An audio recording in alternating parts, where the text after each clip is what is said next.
Hello and good evening, everyone. I'm Meghna and I welcome all of you to this amazing session. A civil servant plays a pivotal role in growth and prosperity of any country. Civil service is the backbone of any democracy, wherein it plays an incredible role in policy formulation and implementation. Today, we are blessed that we have with us Honorable Mr. Ankur Sir, who is serving as a civil servant in Pathankot. Just like all of us, Sir is also a visually impaired person. Sir, I welcome you on behalf of whole Devbhoomi Divyangjan family. Then, we have with us Mr. Amit Singh Negi, Sir. Sir is a philanthropist. Sir has sworn to provide computer literacy to each and every visually impaired person. He founded DDG in 2020, and since then, DDG is committed to provide computer literacy and assistive technology information to every visually impaired person. Every year, an ICT program is run in which students are given knowledge about the computer literacy, spoken English, personality development, and a lot more. And this course is run completely free of cost.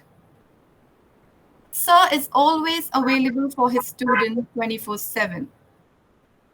And apart from this, he has also done wonders for other categories of disability, which includes a lot of awareness campaigns and training sessions.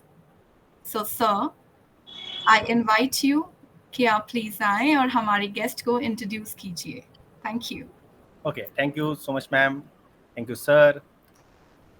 सबसे पहले अंकुर sir का मैं बहुत बहुत आभार व्यक्त करता हूं और सर का हार्दिक अभिनंदन करता हूं कि वो हमारे बीच में आए. उन्होंने अपना आज के इस अपने बिजी शेड्यूल्स में से हम लोगों को समय दिया और देवभूमि दिव्यांगजन गुरुकुल के लिए, देवभूमि दिव्यांगजन गुरुकुल के समस्त दृष्टिबाधित छात्र एवं छात्राओं के लिए अपना कीमती समय दिया. और मैं आशा करूंगा कि सर इसी प्रकार से हमें अपना योगदान प्रदान करते रहेंगे आने वाले समय पर भी. तो सबसे पहले मैं देवभूमि दिव्यांगजन गुरुकुल के पूरे परिवार की ओर से सर का हार्दिक स्वागत और अभिनंदन करता हूं.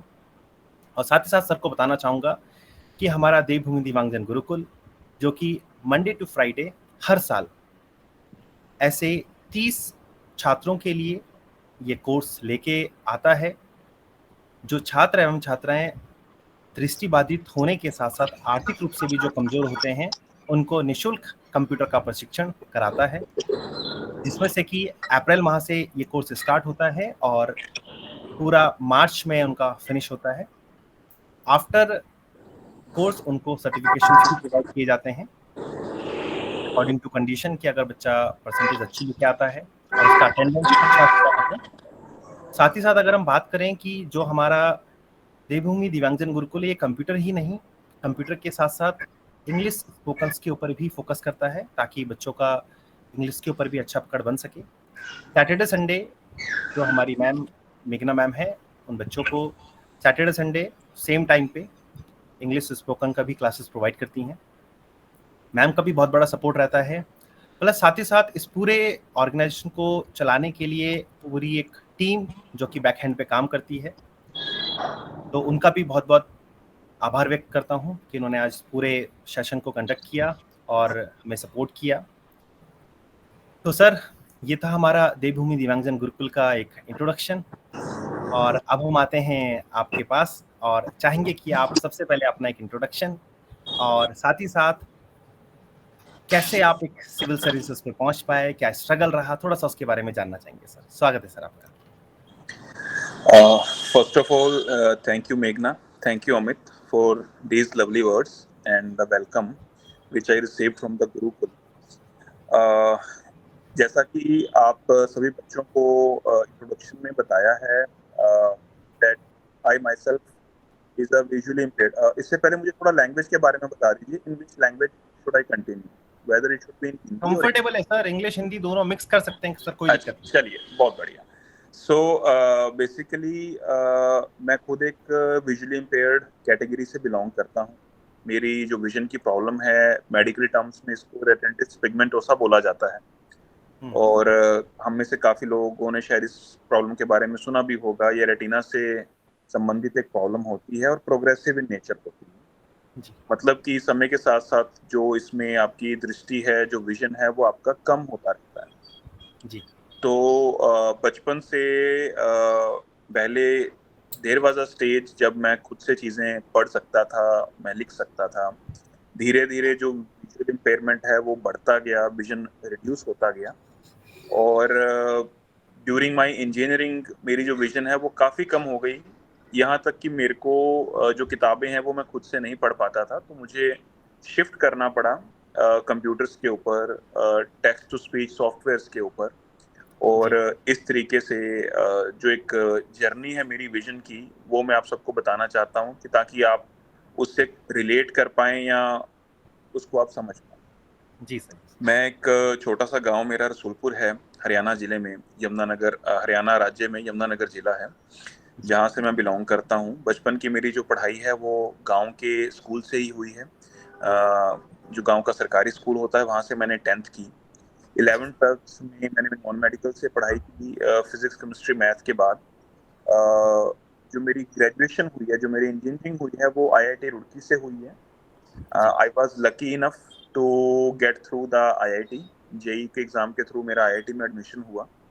और उसके बाद जब हम IIT में पढ़ रहे थे, तो लास्ट के जो 2 साल होते हैं, उस दौरान हमारा जो एक रुझान है, मैं हमारा इसलिए बोल रहा हूँ कि हम 3-4 दोस्तों का एक वहाँ पे ग्रुप बन गया था। तो हम सभी का रुझान था कि हम सिविल सर्विसेज की जो है तैयारी करेंगे। और फिर हम चारों दोस्तों ने मिलके उसकी तैयारी शुरू करी। इंजीनियरिंग के लास्ट ईयर से हमने पढ़ना शुरू कर दिया था। और उसके बाद हमें अलग अलग समय लगा, किसी को 2 साल लगे, किसी को 3 साल लगे, पर इवेंचुअली हम चारों का जो है वो सिलेक्शन हो गया इन सिविल सर्विसेज। और उनमें से अभी 2 हम IS में हमने ज्वाइन किया, एक मैंने और एक मेरे साथ के और मित्र हैं, वो यूपी काडर में हैं। और एक हमारे मित्र जो हैं वो IPS में हैं, और एक को रेलवेज की सर्विस मिली थी। तो ये हमारी जर्नी रही है इन नटशेल। और इसके अलावा आई थिंक बाकी जो आपके सवाल होंगे, तैयारी कैसे की, कैसे करना चाहिए, और वो सब चीज़ें, वो मैं चाहूँगा कि मैं वन वे कम्युनिकेशन करने की बजाय आप लोगों के जो डाउट हों, आप लोगों के जो प्रश्न हों, मैं उसी के अंदाज में उन चीज़ों को बताना, मुझे लगता है कि ज़्यादा कॉन्टेक्स्ट। जी सर। बच्चों के सवाल हैं सर, हमने बच्चे उसमें सवाल पूछेंगे सर, बिल्कुल पूछेंगे। डेफिनेटली जी सर। तो जैसे कि सर अभी कुछ समय पहले मेरी आपसे बातचीत हुई थी, तो आपने बताया सर अभी आप पठानकोट पर हैं। हाँ, तो जब आपका 2018 में जब सिलेक्शन हुआ था, तो फर्स्ट पोस्टिंग सर कहाँ मिली थी आपको?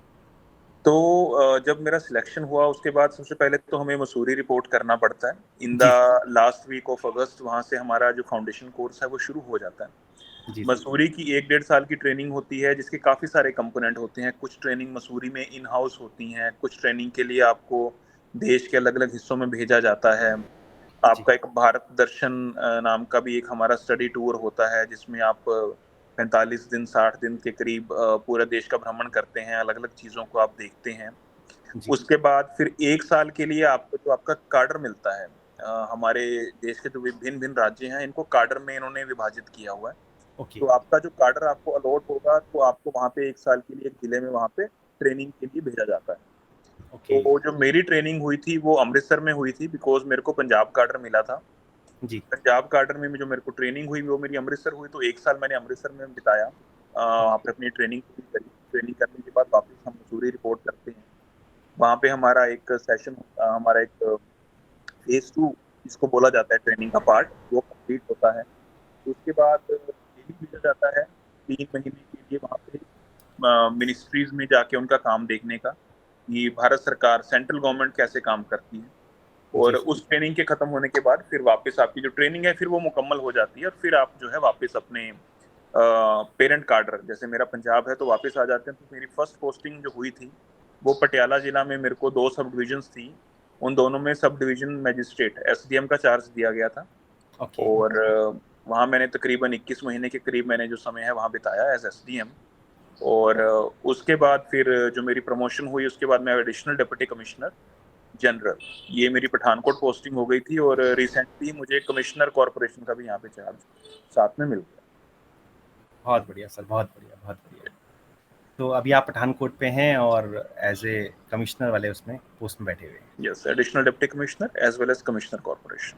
कमिश्नर कॉर्पोरेशन, ठीक ठीक, बहुत Right. बढ़िया सर, बहुत बढ़िया, बहुत बढ़िया। तो सर अक्सर जो एक विजुअली इम्पेयर्ड के सामने जो चैलेंजेस आते हैं जॉब्स को लेके, है ना, अभी हम तैयारी पे नहीं जा रहे हैं क्योंकि वो क्वेश्चंस तो बच्चों के रहेंगे, लेकिन अभी जैसे हम ड्यूरिंग अपना एक जॉब के अंदर अगर देखें तो इस पोस्ट के अंदर नॉर्मली कैसे हमें वर्क दिए जाते हैं, किस प्रकार के काम होते हैं और कैसे हम उनको फुलफिल कर पाते हैं, थोड़ा सा इस पे सर बताना चाहेंगे। देखिए, जो ये सर्विस है आईएएस की, ऑल्दो अगर हम सिविल सर्विसेज की ओवरऑल बात करें तो वहाँ पे काफ़ी सारी सर्विसेज होती हैं। आईएएस सिर्फ इकलौता नहीं है, वहाँ पे आईपीएस भी है, इंडियन फॉरेन सर्विसेज भी हैं, उसके अलावा इनकम टैक्स, टैक्सेशन की सर्विसेज हैं, जीएसटी, ऑडिट एंड अकाउंट्स की सर्विसेज हैं, रेलवेज की सर्विसेज हैं, रेलवेज में भी आपका रेलवे ट्रैफिक सर्विसेज है, रेलवे पर्सोनल सर्विस है, ठीक है। सो इस तरह की बहुत सारी सर्विसेज हैं। इनमें से कुछ सर्विसेज हैं वो काफी टेक्निकल सर्विसेज हैं, जिसमें आपका विजुअल इम्पेयर्ड होना एक बाधा का काम करता है, और उसमें ड्यू टू फंक्शनल डिसेबिलिटी आपको वो चयनित नहीं करते, ठीक है। जैसे अब आईपीएस है तो आईपीएस में एक विजुअल इम्पेयर्ड व्यक्ति को वो नहीं इसी तरीके से इंडियन रेलवे ट्रैफिक सर्विसेज जो है आईआरटीएस, उसमें भी जो हमारी फंक्शनल डिसेबिलिटी है वो एक बाधा का काम करती है। तो इन जो 22-23 सर्विस का एक ग्रुप है उसमें से काफी सर्विसेज जो ऐसी हैं जो फिल्टर आउट हो जाती हैं for a visually impaired person. उसके बाद जो बची हुई सर्विसेज हैं उनमें से आईएएस ऑब्वियसली एक है, इंडियन फॉरेन सर्विस भी एक है, आईआरएस इनकम टैक्स ये भी एक सर्विस है, कस्टम एंड जीएसटी में भी ऑल्दो उसमें भी एनफोर्समेंट का इशू रहता है, तो वहाँ पे थोड़ा सा ग्रे एरिया आ जाता है। उसके अलावा और भी कुछ सर्विसेज हैं, तो एक तो वहाँ पे हमें हर एक सर्विस के लिए हम एलिजिबल नहीं होते, ये चीज़ हमें थोड़ा पता होना चाहिए। उसके बाद जो सर्विसेज हैं हर एक का अपना अपना प्रोफाइल है। मैं आपको आईएएस के बारे में बता देता हूँ। सो आईएएस की एक बड़ी वाइड सर्विस है। आपको बेसिकली इस सर्विस में आपको पॉलिसी मेकिंग, पॉलिसी इम्प्लीमेंटेशन, इन दोनों चीज़ों पे काम करना पड़ता है। अगर मैं सर्विस को थोड़ा डिवाइड करूं तो शुरू के कुछ साल 8, 9, 10 साल आपको जो है फील्ड में रहना पड़ता है। आप एसडीएम का काम करेंगे, आप एडीसी का काम करेंगे, आप किसी नगर निगम में कमिश्नर या एडिशनल कमिश्नर के तौर पे कार्य कर सकते हैं, आप किसी हाउसिंग डिपार्टमेंट में एज अ अथॉरिटी आप काम कर सकते हैं। इसके अलावा डिप्टी कमिश्नर, जिसको हम डिस्ट्रिक्ट मैजिस्ट्रेट या डिस्ट्रिक्ट कलेक्टर बोलते हैं, ये वाली पोस्ट आपको होल्ड करनी होती है। तो ये शुरू के 9-10 साल का जो टाइम होता है इसमें आप फील्ड पे काम करते हैं, और यहाँ पे आपको पॉलिसी इम्प्लीमेंटेशन का काम दिया जाता है कि जो भी गवर्नमेंट के लॉज हैं, गवर्नमेंट की स्कीम्स हैं, उनके बेनिफिट्स लोगों को देने, ठीक है। तो ये हो गया आपका पॉलिसी इम्प्लीमेंटेशन, जो शुरू के आपकी सर्विस का एक मेजर पीरियड होता है। एक बार ये जब आप डिस्ट्रिक्ट मैजिस्ट्रेट के ऊपर की पोस्ट पे आप निकल जाते हैं due to promotion and time duration, फिर आपको डिस्ट्रिक्ट स्टेट हेडक्वार्टर्स या सेंटर में आप मिनिस्ट्रीज या डिपार्टमेंट्स में फिर आप पोस्टेड हो जाते हैं, जहाँ पे आपका काम पॉलिसी मेकिंग का काम ज्यादा होता है, राइट? जी सर। तो मेजरली हम इन दो हिस्सों में हम डिफरेंशिएट कर सकते हैं।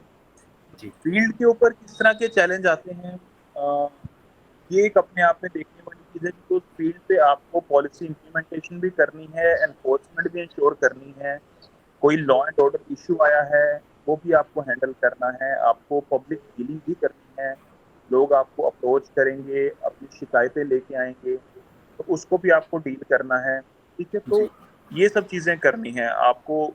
जो गवर्नमेंट की तरह तरह की स्कीम्स हैं ग्राउंड पे इम्प्लीमेंट करने, लोगों को उसका बेनिफिट देने के लिए कैंप्स ऑर्गेनाइज करने पड़ते हैं।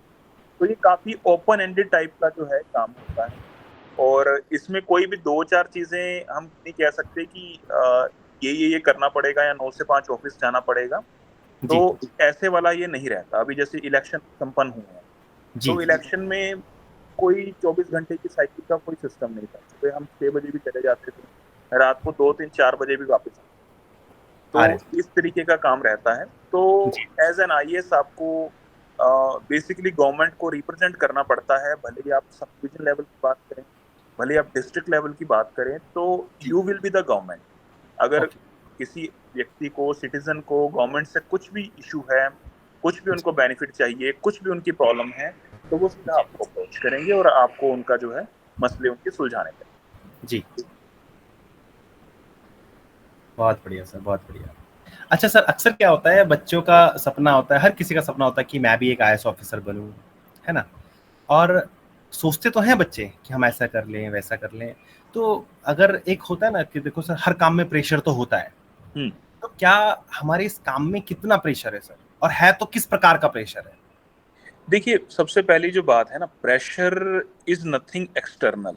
ठीक है, जी मेरा ये मानना है कि प्रेशर कुछ बाहरी नहीं होता, जी ये आपके ऊपर है कि आप किसी सिचुएशन को कैसे लेते हैं। अगर कैसे हम आपका माइंडसेट अच्छा है, मतलब अगर मान लीजिए प्रेशर आपको कब आएगा, मान लीजिए आपका एग्जाम आ गया और आपकी तैयारी नहीं, आपने पढ़ाई नहीं करी, जी तो आपको प्रेशर फील होगा। जी सर वहीं दूसरी तरफ अगर आप एक उस तरीके के बच्चे हैं जिसको फर्क नहीं पड़ता, पास हों फेल हों, अच्छे नंबर आए बेकार नंबर आए, तो हम्म, उसको पढ़ाई नहीं भी करी होगी तब भी वो प्रेशर फील नहीं करेगा। जी जी ठीक है। जी करेक्ट सिमिलरली अगर आपने अपनी पढ़ाई अच्छे से करी, आपका सिलेबस अच्छे से कवर है, आपने रिवीजन करी है, तो आपको प्रेशर फील नहीं होगा। हम्म ठीक है। तो हम्म, प्रेशर जो है जॉब में भी इसी तरीके से है। देखिए, सरकार जब होती है या जब आप एक गवर्नमेंट सेटअप में काम करते हैं, तो लोगों के जी बहुत सारे इंटरेस्ट होते हैं। जी ठीक है। तो लोगों के बहुत सारे वेस्टेड इंटरेस्ट होते हैं, पॉलिटिशियंस होते हैं, हर किसी के अपने अपने इंटरेस्ट होते हैं। जी जी जी आप जब मेरिट पे काम करने जाएंगे, आप जब एज पर रूल काम करेंगे, तो कहीं ना कहीं कुछ ना कुछ लोगों का उसमें नुकसान होने की भी उम्मीद होती है। जी ठीक है। जी तो अगर किसी का नुकसान होगा तो वो आपके ऊपर प्रेशर बनाने की कोशिश करते हैं, कोशिश करें या वो बिल्कुल आपको इन्फ्लुएंस करने की कोशिश करते हैं। ठीक है। जी लेकिन अगर आपको कन्विक्शन है कि यार मैं सही कर रहा हूँ, मैं एज पर मेरिट कर रहा हूँ, तो हम्म और आपका अगर माइंडसेट उस तरीके का है कि यार मेरे को प्रेशर नहीं फील हो रहा, तो आपको प्रेशर हम्म फील नहीं होगा। हम्म सिमिलरली अगर आपका माइंडसेट उतना स्ट्रांग नहीं है, आप मेंटली अगर उतने स्ट्रांग नहीं है, हम्म, तो उस केस में आपको जो है वो प्रेशर फील होगा और इस तरीके की जो समस्या है वो आपको फेस करनी पड़ेगी। तो सर्विस में आपको जो है विजुअल इम्पेयर्ड होने की वजह से प्रेशर फील होगा, ऐसा मैं बहुत कम मानता हूँ, क्योंकि वो एक शुरू का फेज होता है ओके जब आपको ये चीजें फील होती हैं। लेकिन जब एक बार आप अपने काम में निपुण हो जाते हैं, जब आप पढ़ लेते हैं चीजों को, आपको पता लग जाता है कि आपको क्या करना है, रेगुलेशंस क्या है, एक्ट क्या है, जब आपकी समझ आती है, तो फिर वो वाला प्रेशर कम होता है। स्ट्रॉन्ग है तो फिर आपको किसी दूसरे तरीके का प्रेशर भी फील जी सर जी सर ओके। होगा। अच्छा सर, थोड़ा सा आपकी आवाज़ ना, मैं थोड़ा सा इंटरप्ट कर रहा हूँ आपको, आपकी आवाज़ कभी आ रही है कभी जा रही है, थोड़ा सा दूर से आ रही है फिर पास से आ रही है, थोड़ा सा इसको सेटल करेंगे सर थोड़ा सा प्लीज़? मैं आपको, आप 2 मिनट सिर्फ हाँ मुझे दीजिए। बस ठीक है। आप मीनवाइल एक बार बच्चों से थोड़ा सा सेशन आप लीजिए उनके साथ, हाँ हाँ, मैं अभी सेटल जैसा डाउन जैसे होकर अभी फिर आप आप। अभी आप बोल रहे हो सर, ये एकदम ओके है, ठीक है ना? जैसा अभी आप बोल रहे हैं तो ओके इसमें आवाज़ एकदम क्लियर आ रही ओके। हाँ जी प्लीज। मैं है। ओके एक्चुअली थोड़ा सा साथ के साथ मेरी कुछ और एंगेजमेंट्स भी थी, तो मैं जी एक्चुअली जी घर से बाहर निकल रहा था, तो हो सकता है कि कुछ नेटवर्क इशू। जी सर मेरा हाँ एक क्वेश्चन है, जी बहुत ही एग्जाम ओरिएंटेड है वैसे तो, बट सर आप जी। मेंस की आंसर राइटिंग की प्रैक्टिस कैसे करते थे? I really want to know. I think exam को मैं एक वन गो में ही ले लेता हूँ सारे को, कि मैंने तैयारी की कैसे, और जो मेरी विजुअल इम्पेयरमेंट है उसकी वजह से मुझे क्या क्या चीजें हैं जो हटके करनी पड़ी, और जो नॉर्मल बच्चे किसी और तरीके से करते थे, और मुझे उसके लिए अपने आप को कैसे अडेप्ट करना पड़ा। तो सिविल सर्विसेज के एग्जाम के ऊपर अगर हम आए, तो सिविल सर्विसेज के एग्जाम के ऊपर अगर हम आए, तो इसमें बेसिकली 3 स्टेजेस होती हैं। सबसे पहला इसमें होता है कि आपका प्रीलिम्स होता है। Yes sir. प्रीलिम्स में आपके पास एमसीक्यू मल्टीपल चॉइस क्वेश्चंस होते हैं, 2 पेपर होते हैं, एक जनरल स्टडीज का होता है और एक आपका जो पेपर होता है वो होता है सी सी सेट। सर। राइट। यस तो यस ये 2 पेपर होते हैं, इसमें आपको एमसीक्यू टाइप से आपके क्वेश्चन आते हैं और आपको तैयारी उसी के अकॉर्डिंग करनी पड़ती है। ठीक है। तो यस फर्स्ट ऑफ ऑल जो विजुअल इम्पेयर्ड पर्सन है, या तो वो खुद से पेपर लिख सकते हैं या फिर उनको पेपर लिखने के लिए एक स्क्राइब मुहैया करवाने की सहूलियत होती है कि आप अगर आप खुद से नहीं लिख सकते तो आप जब फॉर्म अप्लाई करते हैं, आप उस टाइम आप साथ में ये ऑप्शन दे सकते हैं कि जी मेरे को खुद से मैं नहीं लिख सकता, खुद से नहीं पढ़ सकता, तो मुझे काइंडली एक स्क्राइब प्रोवाइड किया जाए। तो स्क्राइब कमीशन यूपीएससी जो है वो कमीशन भी प्रोवाइड कर देते हैं, और दूसरी तरफ जो है आप खुद का भी स्क्राइब लेके जा सकते हैं। उसकी कुछ गाइडलाइंस होती हैं, कुछ नॉर्म्स होते हैं, उनके अकॉर्डिंग ही आप अपना स्क्राइब सिलेक्ट कर सकते हैं। और उसके बाद जब आपका एग्जाम होगा, अगर आपने स्क्राइब के थ्रू ऑप्ट किया है, तो आपका जो टेबल होगा उसके ऊपर टोटल 3 लोग बैठते हैं। एक आप होंगे एज अ कैंडिडेट, एक आपके स्क्राइब होंगे, और थर्ड पर्सन होंगे इन्विजिलेटर, जो ये इंश्योर करेंगे कि आप जो बोल रहे हैं स्क्राइब वही कर रहा है, और आप स्क्राइब अपनी तरफ से कुछ उसमें ऐड नहीं कर रहा, कुछ अलग से नहीं लिख रहा, राइट। तो Yes. ये ओवरऑल एक मैकेनिज्म होता है। और अगर आपको लगता है कि आप खुद से लिख सकते हैं, विजुअल इम्पेयरमेंट 40% से ज्यादा तो है लेकिन मैं खुद से लिख सकता हूँ, तो उसमें इशू नहीं आता। उसमें आप नॉर्मल पेपर जैसे हम देते हैं वैसे आपका एग्जाम सेंटर में आपकी सिटिंग अरेंजमेंट होता है। तो ये आपका फर्स्ट स्टेज हो गया। सेकंड स्टेज आपका होगा मेंस, जिसमें आपके रिटन पेपर होगा। टोटल 9 पेपर्स आर देयर, और उसके बाद थर्ड स्टेज होती है आपका इंटरव्यू, Yes. sir. राइट। तो तीनों स्टेज की जो तैयारी है इसकी ना अपने अपने तरीके से करनी पड़ती है। फर्स्ट ऑफ ऑल हमें पता है कि मेजर कंपोनेंट हमारा जो सिविल सर्विसेज का है वो जनरल स्टडीज है, ठीक है। एक मिनट आप होल्ड कीजिए।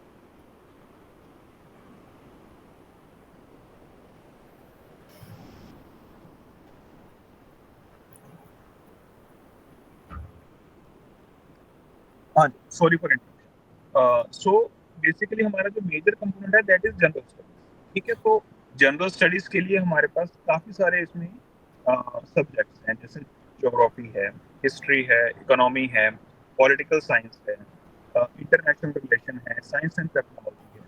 So first component is our syllabus. तो हमें अपने सिलेबस के प्रति वेल थोरो होना चाहिए कि हमारा सिलेबस है क्या। उसके बाद जो सिलेबस है उसको भी हमें 2 अप्रोच देनी पड़ती हैं। एक उसकी तैयारी हमें प्रीलिम्स के हिसाब से करनी पड़ती है, और दूसरी उसकी तैयारी हमें मेंस के हिसाब से करनी पड़ती है। बिकॉज तो उसमें हमें काफी चीजें फैक्चुअली याद करनी पड़ती हैं, जबकि जो मेंस का पेपर है उसमें हमें थ्योरेटिकल या उन चीजों को सब्जेक्टिव फॉर्म में पढ़ना पड़ता है कि कोई स्कीम है, कोई पॉलिसी है।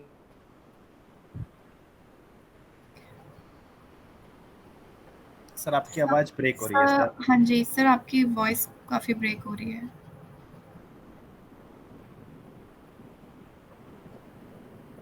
एक मिनट,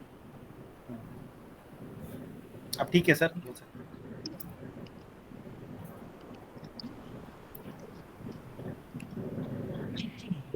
अभी ठीक है? जी Am I sir. audible now? हाँ जी। Yes yes sir. और मेंस में जो है हमें सेम चीज को हमें एक सब्जेक्टिव पर्सपेक्टिव के हिसाब से पढ़ना पड़ता है, और इन दोनों चीजों में सिलेबस भले ही हमारा सेम है लेकिन हमें उसकी तैयारी जो है वो थोड़ा डिफरेंट तरीके से करनी पड़ती है। First thing is this. Second thing, being a visually impaired person, अब ऐसा भी हो सकता है कि काफी सारे लोग जो हैं शायद वो खुद से पढ़ पाते हों। मेरे केस में ऐसा था कि मैं खुद से नहीं पढ़ पाता था। तो उसके लिए आपके पास 2-3 ऑप्शंस हैं। या तो आप जो एक हमारा ट्रेडिशनल मेथड है ब्रेल का, उसके ऊपर रिलाई कर सकते हैं कि हम ब्रेल में लिखी हुई बुक्स को पढ़ें, लेकिन वो जो मेथड है वो प्रैक्टिकल नहीं है।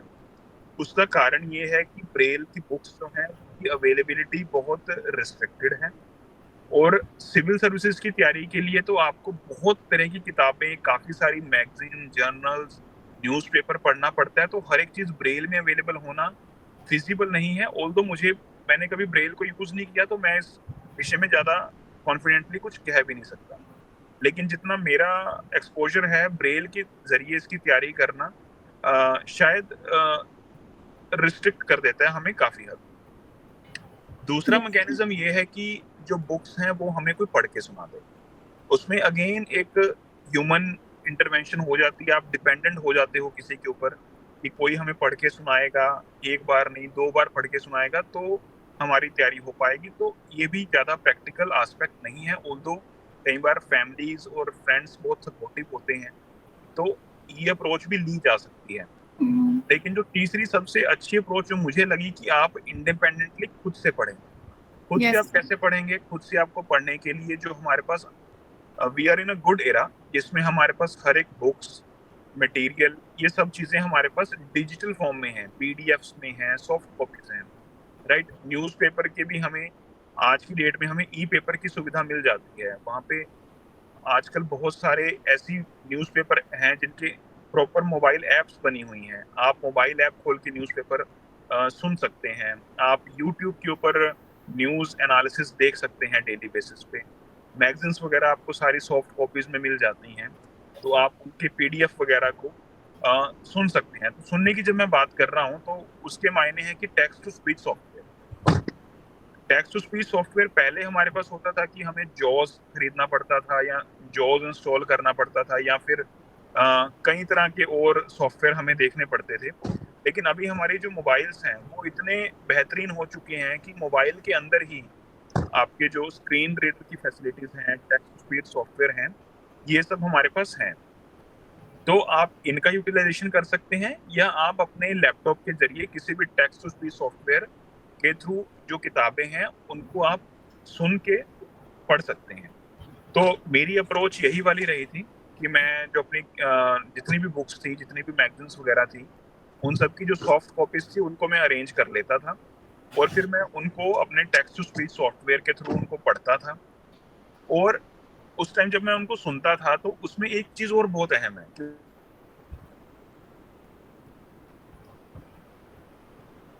सर आवाज ब्रेक हो गया। ठीक आ रही है? हेलो, अभी ठीक है। हाँ जी सर, अभी ठीक है। Yes, sir. ओके।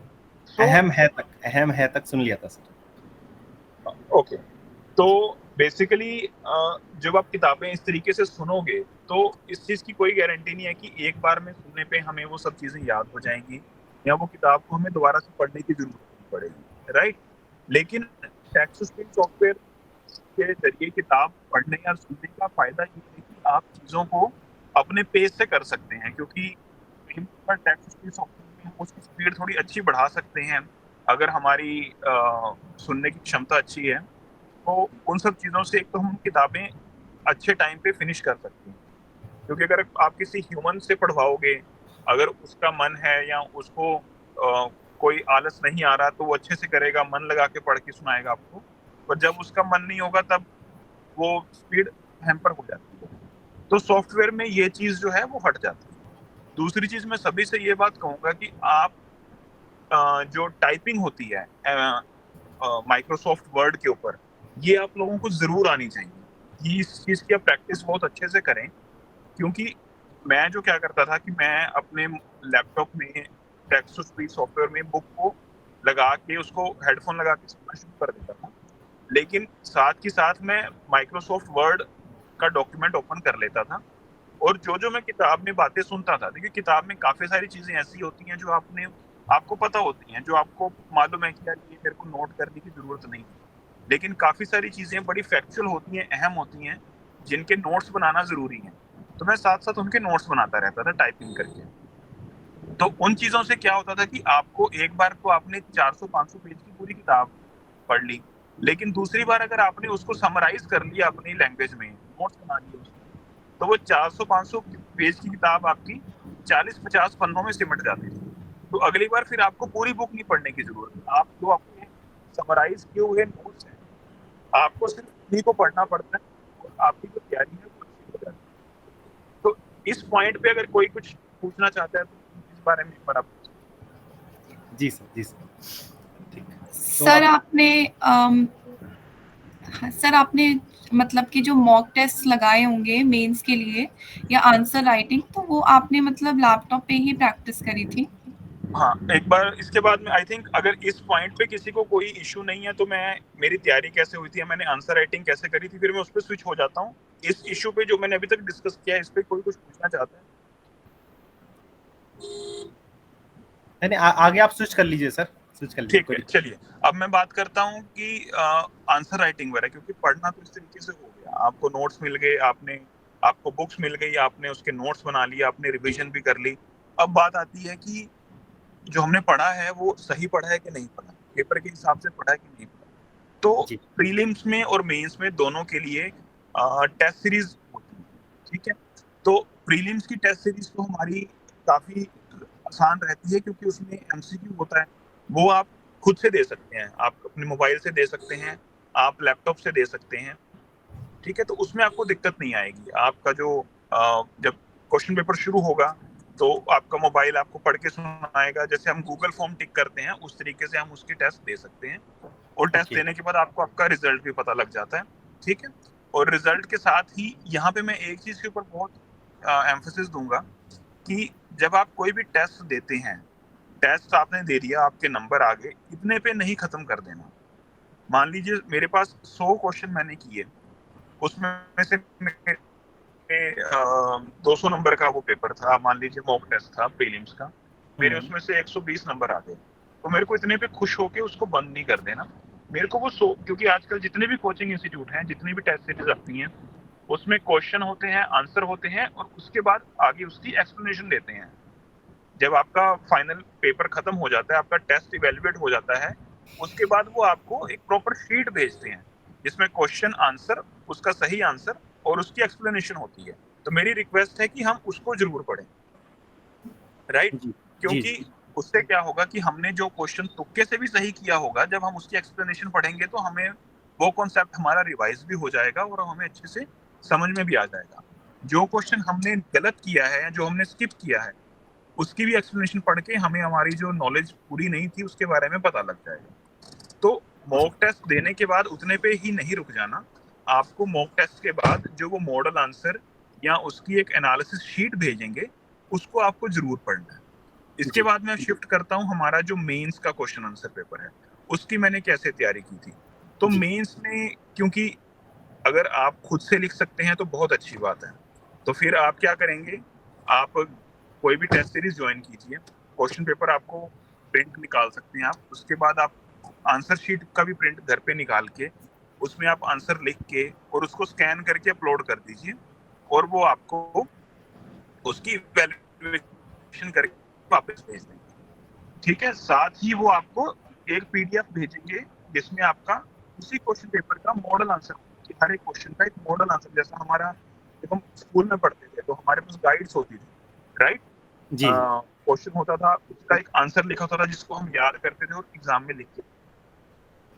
इस तरीके से मेंस में भी जो क्वेश्चन होते हैं उसके जो कोचिंग इंस्टीट्यूट हैं वो मॉडल आंसर्स आपको प्रोवाइड कराते हैं, तो उसको आपको जरूर पढ़ना है। वो पढ़ने से ना आपको एक अच्छा रेफरेंस मिल जाता है कि यार एक इसका बहुत अच्छा बुकिश आंसर क्या हो सकता है, क्योंकि उस आंसर में उन्होंने फैक्ट्स भी लिखे होंगे, उस आंसर में उन्होंने डायग्राम भी शायद डाले हों, उसमें उन्होंने गवर्नमेंट की पॉलिसीज को भी एक्सप्लेन किया होगा। तो जी जब आप वो मॉडल आंसर अच्छे से पढ़ेंगे तो आपको एक रेफरेंस मिल जाएगा कि यार एक अच्छा आंसर कैसा होना चाहिए, मुझे अपने आंसर में क्या क्या चीजें सुधार करनी है। जी अब रही बात, अगर आप आंसर खुद से नहीं लिख सकते तो फिर आपके पास वही अप्रोच है कि आप किसी की मदद लेके उसको पास बिठाइए, टाइमर लगाइए कि मेरे को 3 घंटे में ये टेस्ट कंप्लीट करना है, और वो आपको क्वेश्चन पढ़ के सुनाए, आप उसको आंसर पढ़ो, बोलो, उसको लिखे, और उसके बाद फिर आप उसको अपलोड करके आगे बढ़ सकते हैं। सेम उसके बाद आपकी चेकिंग होके आएगी और उसके बाद आप मॉडल आंसर के साथ उसको मैच करेंगे। ऑनेस्टली अगर मैं बताऊं तो मैंने जो आपकी मेंस की टेस्ट सीरीज कभी मैंने लिखी नहीं, मैंने सिर्फ टेस्ट सीरीज ज्वाइन करता था और उनके जो मॉडल आंसर्स आते थे या टॉपर्स की आंसर शीट्स आती थी, मैं उसको गो थ्रू जरूर करता था ताकि मुझे पता लग जाए कि एक अच्छा आंसर कैसे लिखा जाता है, उसमें क्या क्या होना चाहिए। और रही बात टाइम को कैसे मैनेज करना है, क्योंकि बीइंग अ विजुअली इम्पेयर्ड आपको 1 घंटा फालतू मिलता है, बेसिकली हर एक घंटे के लिए आपको 20 मिनट एक्स्ट्रा मिलते हैं। तो क्योंकि मेंस के पेपर में 3 घंटे का टोटल पेपर होता है तो आपको 60 मिनट एक्स्ट्रा मिलते हैं, तो 4 घंटे का समय मिलता है आपको पेपर करने के लिए। तो मुझे लगता है कि उसमें आपको दिक्कत इतनी खास टाइम के पॉइंट ऑफ व्यू से नहीं आएगी। Okay Yes, sir. इसमें आंसर राइटिंग में कोई और कुछ पूछना चाहता है, कोई और पॉइंट, लेकिन मैं दोबारा से रीएम्फसाइज इस बात पे जरूर करूंगा कि आपको जी मॉडल क्वेश्चन आंसर जरूर पढ़ के जाने हैं। जरूर पढ़ना। देखिए ठीक एक बार मान लीजिए, आप मैं एक छोटा सा एग्जांपल देता हूँ। आप मान लीजिए इंडियन पॉलिटी की कोई बुक पढ़ रहे हैं, उसमें एक चैप्टर है सुप्रीम कोर्ट का, ठीक है, आपने जी वो चैप्टर पूरा पढ़ लिया। जब तक आप क्वेश्चन आंसर नहीं करेंगे, आपको नहीं पता लगेगा कि आपकी तैयारी कैसे थी। जी अब आपने जब क्वेश्चन आंसर करने शुरू किए, भले ही वो प्रीलिम्स के हैं, भले ही वो मेंस के हैं, मान लीजिए कोई क्वेश्चन रिट ज्यूरिसडिक्शन का आ गया, हमारे पास 4 तरह की रिट्स होती है, ठीक है, हम्म, तो कोई रिट ज्यूरिसडिक्शन का क्वेश्चन आ गया, जब तक आप उसको क्वेश्चन को या उसके मॉडल आंसर को, एक्सप्लेनेशन को नहीं पढ़ेंगे ना, आपको नहीं पता लगेगा कि आपने बुक में से जब पढ़ा था तो आपकी अंडरस्टैंडिंग कितनी अच्छी होगी। लेकिन जब आप मॉडल आंसर पढ़ते हैं उसका, तो आपकी जो अंडरस्टैंडिंग है उस टॉपिक को लेकर, तो बहुत अच्छी हो जाएगी। तो भले ही किताब को एक बार पढ़ो, 2 बार पढ़ो, लेकिन क्वेश्चन आंसर है वो आप जितने ज्यादा कर सकते हो उतने ज्यादा कीजिए। जी ओके, yes. बहुत बढ़िया सर, बहुत बढ़िया। अब थोड़ा सा सर हम, क्योंकि आपके पास भी लिमिटेड टाइम होगा सर हमारे लिए, तो थोड़ा सा बच्चों का इंटरेक्शन ले लेते हैं जल्दी से, है ना? प्लीज तो चलिए शुरू करते हैं बच्चों का इंटरेक्शन। तो सबसे पहले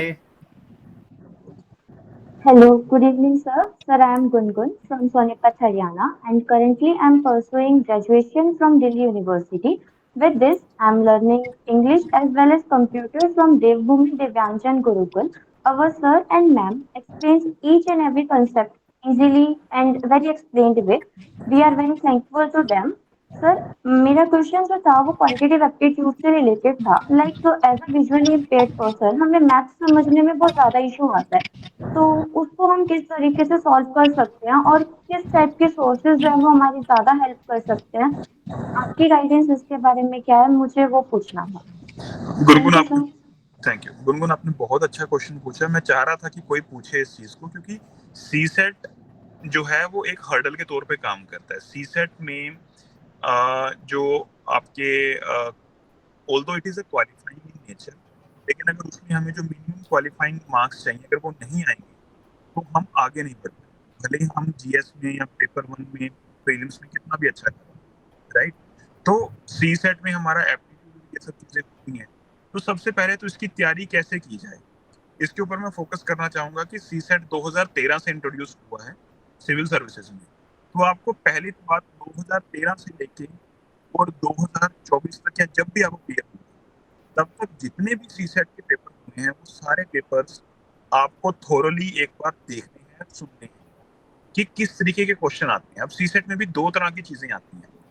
एक आपकी आती है कॉम्प्रीहेंशन। कॉम्प्रीहेंशन में आपका एक पैराग्राफ दिया होगा और उसमें से आपको आंसर लिखना होता है।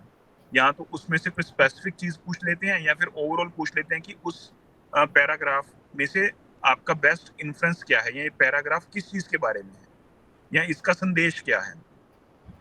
तो सी सेट में जो कॉम्प्रीहेंशन वाले क्वेश्चन है उसमें हमें दिक्कत नहीं होनी चाहिए, और उसमें हमारी महारत इतनी अच्छी होनी चाहिए कि हमारा एक भी गलत ना हो, ठीक है, ताकि हम मैथ्स वाली साइड या एप्टीट्यूड वाली साइड हमारे कम डिपेंडेंट होना पड़े। क्योंकि मैं एक इंजीनियरिंग बैकग्राउंड से था, मैंने आईआईटी से पढ़ाई की थी, तो मुझे मैथ्स में ज्यादा तकलीफ नहीं होती थी। मैं सुन के भी कैलकुलेशंस दिमाग में कर सकता था, और इस वजह से मुझे मैथ्स वाला कंपोनेंट भी मेरा स्ट्रॉन्ग था। लेकिन मैथ्स वाले में भी मैं फिर फर्दर आपको बताता हूँ कि उसमें फिर आगे कुछ क्वेश्चंस होते हैं जो आपके लॉजिक बेस्ड होते हैं, रिलेशनशिप्स, राइट, कि एक्स का वाई से ये रिलेशनशिप है, वाई का जेड से ये रिलेशनशिप है।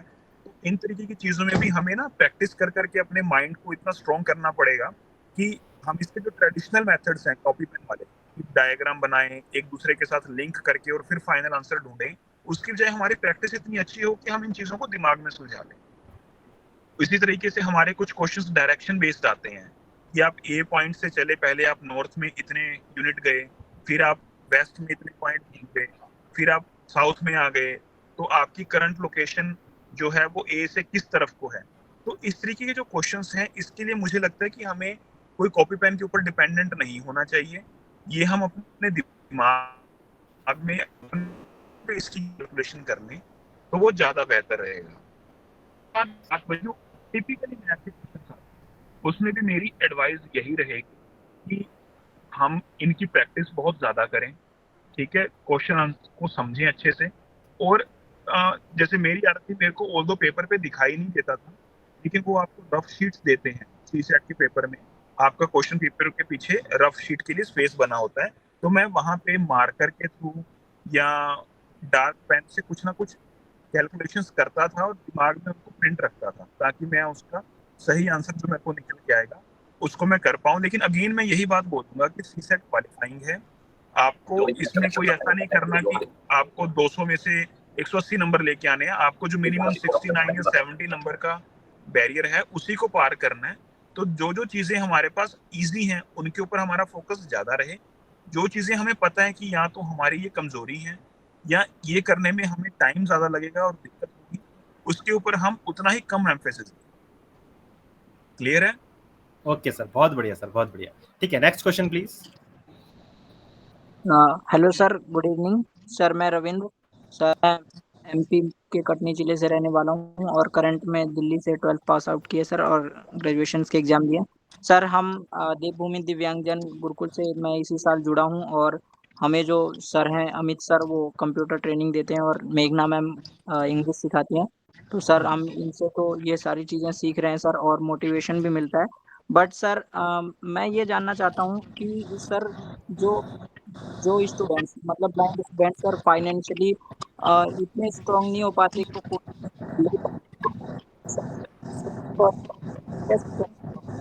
रविंद्र आपकी आवाज कट रही है, मैं फाइनेंशियल आवाज स्ट्रॉन्ग से आगे नहीं समझ पाया। सर जैसे बहुत सारे ब्लाइंड स्टूडेंट्स होते हैं जो फाइनेंशियली स्ट्रांग नहीं हो पाते या फाइनेंशियली कंडीशन उनकी सही नहीं होती, तो वो कैसे अपनी स्टडी करें और सेल्फ मॉक टेस्ट कैसे लगाएं, मतलब कहाँ से लगा सकते हैं जो कोचिंग नहीं कर सकते सर आईएएस की तैयारी देखिए करने इसमें देखिए ये बहुत मतलब एक टाइम था जब इन सब चीजों के लिए पैसे की जरूरत होती थी, लिमिटेशन होती थी, लेकिन अभी कंपटीशन इतना ज्यादा हो गया कोचिंग इंस्टीट्यूट में कि हमें ऑनलाइन बहुत सारी चीजें, मैं बोलूंगा कि हर एक चीज तकरीबन हमें फ्री मिल जाती है। मैं आपको सही बताऊं तो मैंने कोचिंग इंस्टीट्यूट कोई भी फॉर्मली ज्वाइन नहीं किया था, सिर्फ एक ऑप्शनल सब्जेक्ट के लिए मुझे कोचिंग ज्वाइन करनी पड़ी थी। उसके अलावा बाकी सभी चीज़ें, बिकॉज हमारे पास बहुत सारे टेलीग्राम जैसे चैनल्स हैं जिसके ऊपर हर एक कोचिंग इंस्टीट्यूट का जो मटेरियल है वो फ्रीली अवेलेबल है। ऑल्दो ये थोड़ा पायरेसी के डोमेन में आ जाता है, लेकिन अगर वो रिसोर्स हमारे पास अवेलेबल है तो हम उसको यूज़ करने में हमें कोई हिचकिचाहट नहीं होनी चाहिए। दूसरी चीज़, हमारे पास बहुत सारे ऐसे वेबसाइट्स हैं जो फ्री ऑफ कॉस्ट, जो मैंने अभी तक डिस्कस किया, ये सारा कुछ फ्री ऑफ कॉस्ट हमें प्रोवाइड कराते हैं। एक बहुत अच्छी वेबसाइट है इनसाइट्स ऑन इंडिया।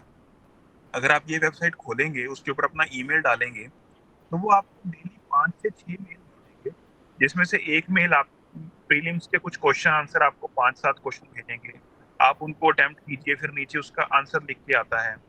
इसी तरीके से वो आपको जनरल स्टडीज के लिए भी क्वेश्चन आंसर भेजते हैं।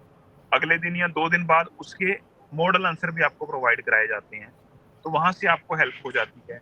ऑनलाइन बहुत सारे ऐसे यूट्यूब चैनल्स हैं जिसके ऊपर कोचिंग आपको जाने की जरूरत नहीं है, आप घर से वो चीजें फ्री ऑफ कॉस्ट पढ़ सकते हैं, सीख सकते हैं। ठीक है।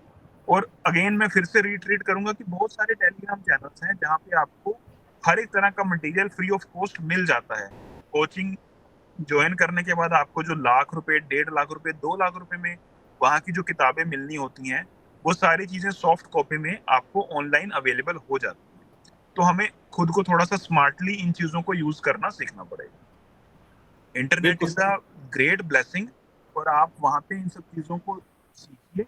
आप क्या होगा, ज्यादा से ज्यादा आप मॉक टेस्ट के लिए पैसे अगर मान लो नहीं है तो मत ज्वाइन कीजिए। आप क्वेश्चन आंसर तो आपको मिल ही जाएंगे ना ऑनलाइन, उनके जो टेस्ट पेपर हैं वो आपको मिल जाएंगे, आपको मॉडल टेस्ट पेपर ऑनलाइन मिल जाएंगे। आप खुद की प्रैक्टिस कीजिए। आप किसी से क्वेश्चन आंसर अपने चेक करवाने की बजाय जो मॉडल आंसर लिखा हुआ है उससे खुद मैच कीजिए कि मैंने मॉडल आंसर के कितने करीब अच्छा आंसर लिखा है। तो आप अपना टीचर खुद भी बन सकते हैं अगर हमें किसी तरीके की फाइनेंशियल इम्पेडिमेंट हमारे सामने आता है। बिल्कुल सर, ठीक है। Okay, next question please. Good evening sir, good evening ma'am, good evening everyone. तो सर मेरा नाम यशोदा कुमावत है, तो मैं सर मध्य प्रदेश से हूँ और करंटली मैं Delhi university Miranda house college से BA political science honours course first year कर रही हूँ। सो सर सबसे पहले तो मैं दीदी जी नेगी सर और मैम को बहुत सारा थैंक यू कहना चाहूँगी कि उन्होंने मुझे डीडीजी में कंप्यूटर और इंग्लिश के लिए एक वैल्यू प्रोवाइड की। तो सर मैं डीडीजी कंप्यूटर कोर्स और इंग्लिश कोर्स के बारे में बताना चाहूँगी।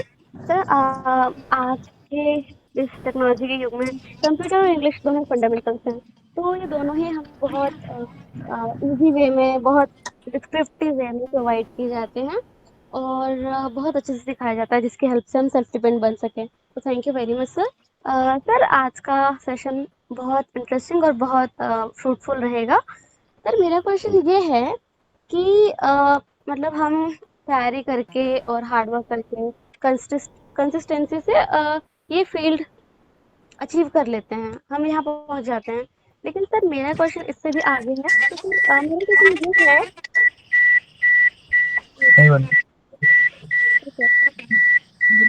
ठीक है, ठीक भाई, बात वेट करना। यशोदा आपकी आवाज नहीं आ रही। हाँ आप बोलिए बोलिए। सर अभी वो ठीक है? बीप को देख के रुक गए थे ना। हाँ जी यशोदा जी बोलिए। जी सर मेरा क्वेश्चन ये है कि जब हम आईएएस बन जाते हैं, क्योंकि सर मेरा ड्रीम आईएएस का ही है तो मैं उसी की बात करूंगी। तो सर जब हम आईएएस बन जाते हैं तो सर बेसिकली मुझे जहाँ तक पता है कि हमें जो गवर्नमेंट रूल्स रेगुलेशन बनाती है, लॉ एंड ऑर्डर, हमें उसे मेंटेन करना पड़ता है। हमें गवर्नमेंट के अकॉर्डिंग रूल्स वगैरह फॉलो कराने पड़ते हैं।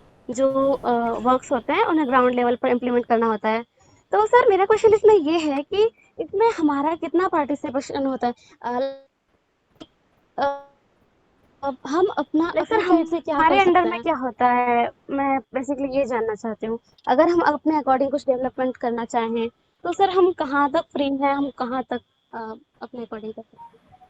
Thank you sir.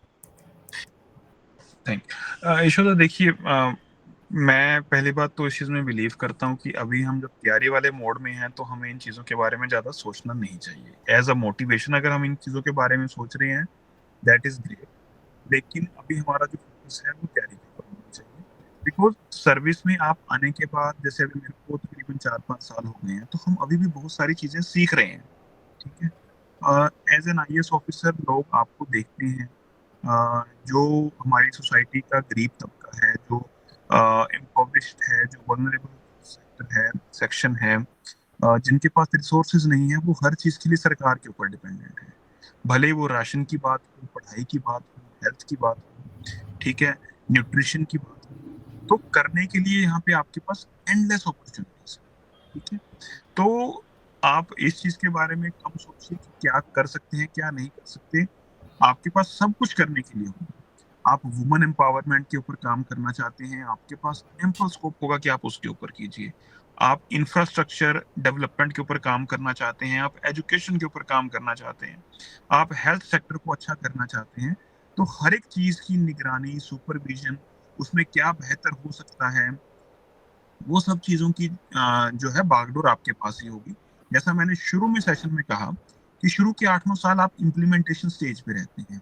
आप ग्राउंड में जो सरकार की पॉलिसी है उसको इम्प्लीमेंट करने की तरफ रहते हैं। उस स्टेज के ऊपर आपके पास कम स्कोप होता है। मैं ऐसा नहीं बोलूंगा कि बिल्कुल नहीं होता, लेकिन कम स्कोप होता है। लेकिन वहां पे भी जब गवर्नमेंट पॉलिसी बनाती है, सबसे मेजर इशू हमारे इंडिया में ये होता है कि सरकार ने एक बहुत अच्छी पॉलिसी बना दी, लेकिन ग्राउंड पे उसका बेनिफिट मिल ही नहीं रहा उस व्यक्ति को जिसके लिए वो पॉलिसी बनी है। तो अगर आप इतना भी अचीव करवा देंगे तो आप ये समझ लीजिए कि आपने बहुत कुछ अचीव कर लिया। हाँ, लेकिन कल को जब आप पॉलिसी मेकिंग की स्टेज पे चले जाएंगे, तब आपको लगता है कि हाँ, इस सेक्टर में ये एक नया लॉ आना चाहिए, एक नया एक्ट आना चाहिए, कोई नई पॉलिसी ऐसी डिजाइन होनी चाहिए, तो तब आप उस लेवल पे भी जाके काम कर सकते हैं। तो मैं यही कहूँगा कि स्काई इज द लिमिट। बिल्कुल सर, बिल्कुल जी। Next question please. So, okay, good evening, sir, and good evening, everyone. Sir, am I audible? Yes, yes.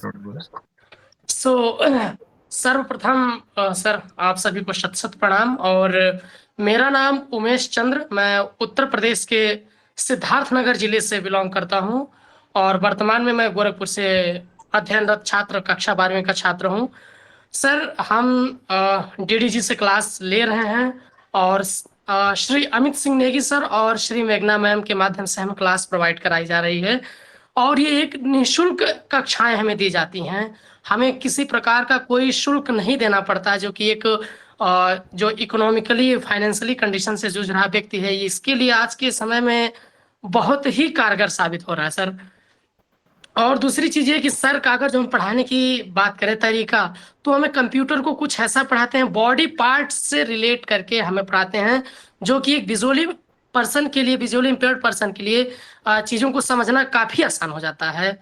Sir अब हम आते हैं अपने क्वेश्चंस के ऊपर। हमारा क्वेश्चन है सर आपसे साक्षात्कार के ऊपर, क्योंकि मैं भी यूपीएससी का एस्पिरेंट हूँ, तो मैं आपसे साक्षात्कार से रिलेटेड क्वेश्चन करना चाहूँगा। सर इसमें हमें प्रॉब्लम क्या होता है as a visually impaired person, कि हमें किस तरीके का इंटरेक्शन करना है और कैसे कैसे बात करना है, और अपना आई कॉन्ट्रैक्ट और बैठना, अपना पोस्चर सही रखना इंटरव्यू में, ये सारी चीज़ें मैंने जहाँ तक सुना है बहुत मायने रखता है। और साथ ही साथ ये भी एक क्वेश्चन और इसमें मैं जोड़ना चाहूँगा सर इसी में, कि उसमें क्या होता है कि हम कई बार क्वेश्चन हमें आते रहते हैं, फिर भी हम साक्षात्कार में भूल जाते हैं और रिकॉल नहीं कर पाते हैं। तो इस चीज को सर हम कैसे हैंडल करें और कैसे वहां पर अपने आप को प्रेजेंट सही से कर पाए सर? Thank you. हाँ उमेश, आपका सवाल जो है मतलब जनरली मैं डिस्करेज करता हूँ, ये सवाल का मैं ज्यादातर लोगों को जवाब नहीं देता, खासकर उन लोगों को जो अभी तैयारी के बिल्कुल शुरू के पड़ाव में है। बिकॉज जब हम यूपीएससी को बाहरी तौर से देखते हैं, सिविल सर्विस एग्जाम को देखते हैं, तो हमें लगता है कि इंटरव्यू ही सब कुछ है।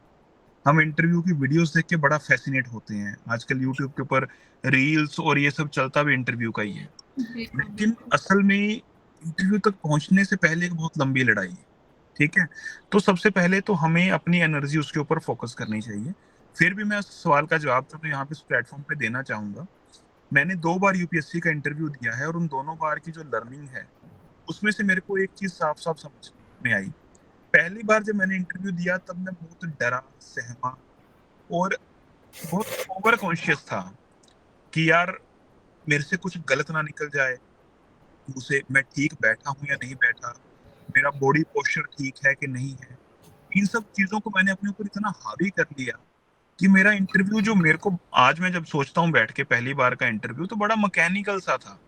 राइट, मैं वहां गया, बैठा, अकड़ के या तन के या जैसे भी आप उसको बोलना चाहें, उन्होंने जो मेरे से पूछा मैंने उतना ही जवाब दिया, और मेरा 20-22-25 मिनट में इंटरव्यू खत्म किया। मुझे नंबर भी कुछ खास अच्छे नहीं मिले, 150 के आसपास मेरे को नंबर। जब मेरा दूसरी बार इंटरव्यू हुआ तो मैंने एक चीज रियलाइज करी कि जो भी इन्होंने मेरी नॉलेज टेस्ट करनी थी वो इन्होंने कर ली। यूपीएससी का पेपर इतना लंबा चौड़ा होता है, प्रीलिम्स, मेंस की नॉलेज उन्होंने आपकी पहले ही चेक कर ली। वहां पे वो आपकी नॉलेज नहीं चेक करना चाह रहे, वहां पे वो आपका व्यक्तित्व देखना चाह रहे हैं कि आप किस तरीके के व्यक्ति हो। अब मैं अगर आज के इस सेशन को ही मैं एग्जांपल ले लूं, अगर मैं आपको बड़ा ही एक मोनोटोनस टोन में और एक लिखी हुई स्क्रिप्ट के तौर पे आपसे बात करता, तो शायद आप लोगों को उतना मजा नहीं आता इस सारे डिस्कशन में। लेकिन जब आप किसी से डिस्कशन, क्योंकि इंटरव्यू कुछ नहीं है, वहां पे 5 लोगों ने आपसे बात करनी है, तो उसको आप इंटरव्यू की बजाय एक डिस्कशन, मुझे लगता है वर्ड ज्यादा सही है। ठीक है, तो आप अच्छे अटायर में जाएं, सही से आपके कपड़े हों। ऐसा नहीं कि आप जीन्स और शर्ट पहन के चले गए हैं या कोई टॉप या जीन्स इस तरीके का कुछ पहन लिया है। एक वेल फॉर्मल ड्रेस जो होती है वो आप पहन के जाएं। सभी को अच्छे से ग्रीट करें। जब वो आपको बैठने के लिए बोलें, आप आराम से चेयर पे रिलैक्स होके बैठें। रिलैक्स का मतलब ये नहीं है कि आप बिल्कुल पीछे की तरफ लेट गए हैं। ठीक है, आप अपना पोस्चर अपराइट रखें, जैसा भी आप किसी डिसेंट सेटिंग में करेंगे। उसके बाद तो सिर्फ एक नॉर्मल डिस्कशन है। वहां पे 5 लोग बैठे हुए हैं जिनकी उम्र कुल मिला के 300 साल होगी। कम से कम 50 साल 60 साल एक व्यक्ति की उम्र होती है। 300 साल का तजुर्बा उन लोगों के पास है, तो आप उनको ऐसा तो कुछ नहीं कह सकते जिससे वो बड़े फैसिनेट हो जाएं कि अरे क्या बात कर दी लड़के ने, गजब कर दिया, ऐसा तो सोचा ही नहीं था। ठीक है, तो ये सब प्रेशर दिमाग पे लेने की जरूरत नहीं है। बेसिक बात ये है कि आप जब उनसे बात करें तो उन लोगों का आपसे बात करने का मन करे।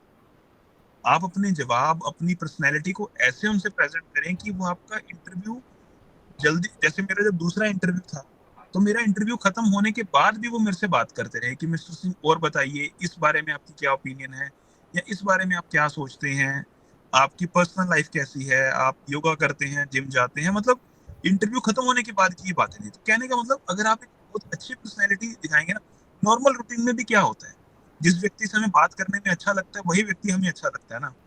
जिस व्यक्ति से बात करने में कोई मजा नहीं आता, उससे आप क्यों दूसरी बार बात करेंगे, या उसके बारे में आपकी ओपिनियन अच्छी नहीं होगी। तो मैं ये कहना चाह रहा हूँ नटशेल में कि इंटरव्यू ऑब्वियसली हमें एक डिसिप्लिन के साथ जाना चाहिए, लेकिन डिसिप्लिन को इतना भी अपने ऊपर हावी मत होने दे दीजिएगा कि वो आपका एक मैकेनिकल डिस्कशन बन के रह जाए। ठीक है, आप आराम से बात कीजिए। जिस सवाल के बारे में आपको जवाब, मेरे से उन्होंने बड़ा एक बेसिक सवाल पूछा था मेरे इंटरव्यू में कि दिल्ली शहर का नाम दिल्ली कैसे पड़ा। अब मेरे पास इस सवाल का कोई जवाब नहीं था, तो वहां पे शर्मिंदा होने की बजाय ऐसा कुछ करने के लिए सीधा बोल दीजिए कि सर आई एम सॉरी, इस बारे में मुझे नहीं मालूम। तो वो भी, उनको भी समझ में आता है कि आपको हर एक चीज के बारे में नहीं भी पता होगा, तो वो नेक्स्ट क्वेश्चन पे शिफ्ट हो जाएंगे। साथ ही आपने दिमाग पे हावी नहीं होने देना, यार मैंने एक सवाल का गलत जवाब दे दिया, पता नहीं मेरे बारे में क्या सोच रहे होंगे। और मेरा वाला सवाल तो था भी बड़ा बेसिक कि देश की राजधानी का नाम दिल्ली कैसे पड़ा, यही नहीं पता था। तो इन चीजों को हावी नहीं होने देना। Interview is just a discussion. आपको बड़े खुश मिजाजी से आराम से डिस्कशन करके आना है और मैच्योरिटी के साथ हर एक चीज को हैंडल करना है। That's it. बिल्कुल सर, बहुत बढ़िया सर, बहुत बढ़िया, बहुत सही टिप्स दी सर आपने। आज के सेशन का last question please. Hello, good evening sir. Good evening sir, first of all thank you so much. आपने हमारे लिए अपने कीमती समय में से अपना समय निकाल कर हमें मोटिवेट करने का प्रयास किया। और sir, my name is Tamanna, I living in Haryana. I recently graduated और I am preparing of UPSC exam currently. वर्तमान में मैं सर देवभूमि दिव्यांगजन गुरुकुल संस्था से कंप्यूटर ट्रेनिंग और स्पोकन इंग्लिश निःशुल्क प्राप्त कर रही हूँ।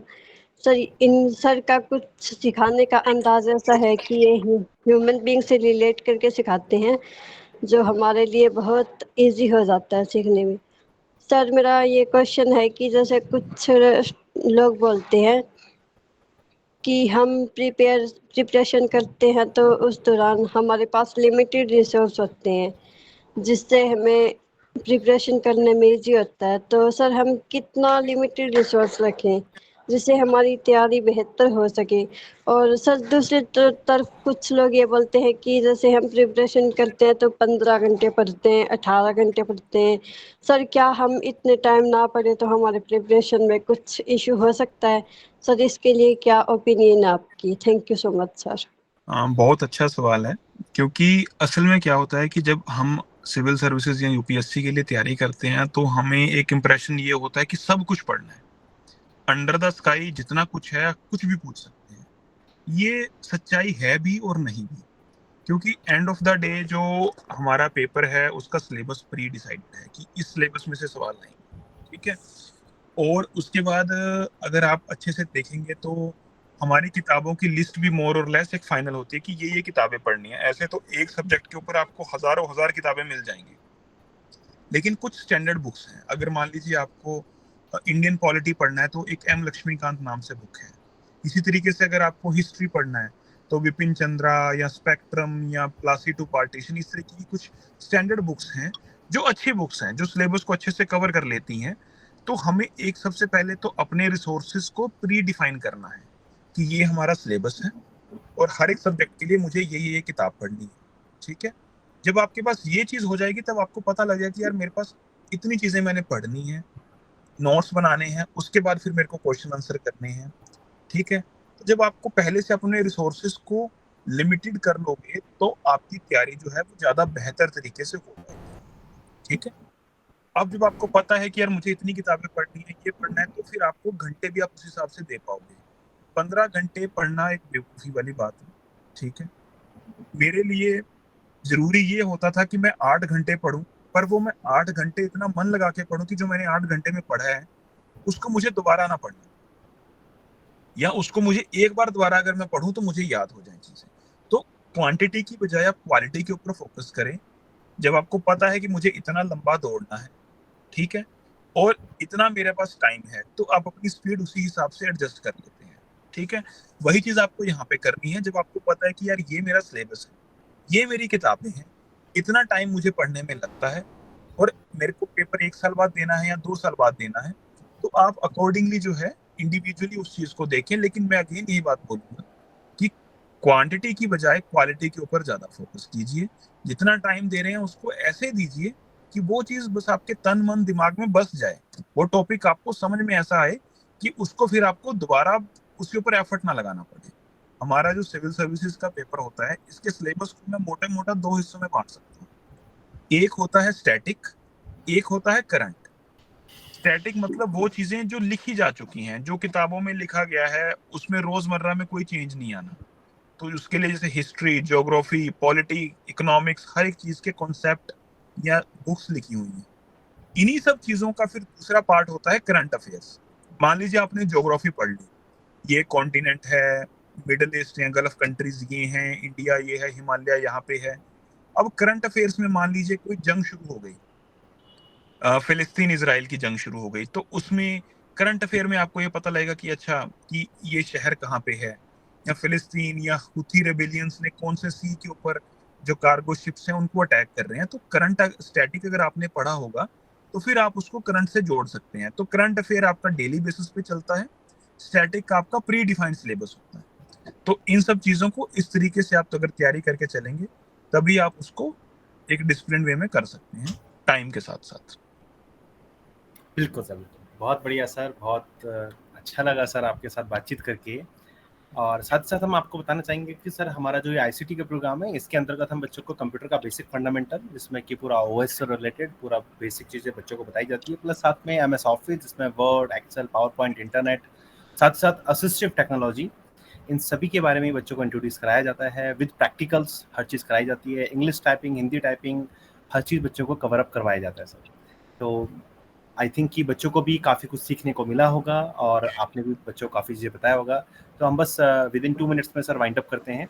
और आपका मैं पूरे डीडीजी परिवार की ओर से बहुत बहुत धन्यवाद करना चाहूँगा, आभार व्यक्त करना चाहूँगा, और साथ में चाहूँगा कि सर अगर आपका कोई संदेश बच्चों के लिए, तो फिर उसके बाद हम वाइंड अप करते हैं। मेरे को भी बहुत अच्छा लगा आप सभी लोगों से इंटरेक्ट करके, खासकर आप बच्चों के जो सवाल थे वो बहुत अच्छे सवाल थे, कोई बचकाने सवाल नहीं थे जो मैं जनरली एक्सपेक्ट कर रहा था, बड़े मैच्योर सवाल थे। तो मतलब आप सभी काफी सीरियस हैं अपनी पढ़ाई को लेके, अपने फ्यूचर को लेके। एक चीज मैं अमित आपसे जरूर कहना चाहूंगा कि आप जो तैयारी करा रहे हैं इसके साथ साथ इनको काइंडली चैट जीपीटी के बारे में भी जरूर बताना शुरू करें। जी सर, जी सर, ठीक है, क्योंकि चैट जीपीटी एक ऐसी चीज है जो आने वाले टाइम में विजुअल इम्पेयरमेंट को जीरो कर देगा, खत्म कर देगा, जो मैंने अभी महसूस किया है। क्योंकि चैट जीपीटी से आप किसी और के ऊपर डिपेंडेंट होने की आपको जरूरत ही नहीं पड़ेगी। जी सर।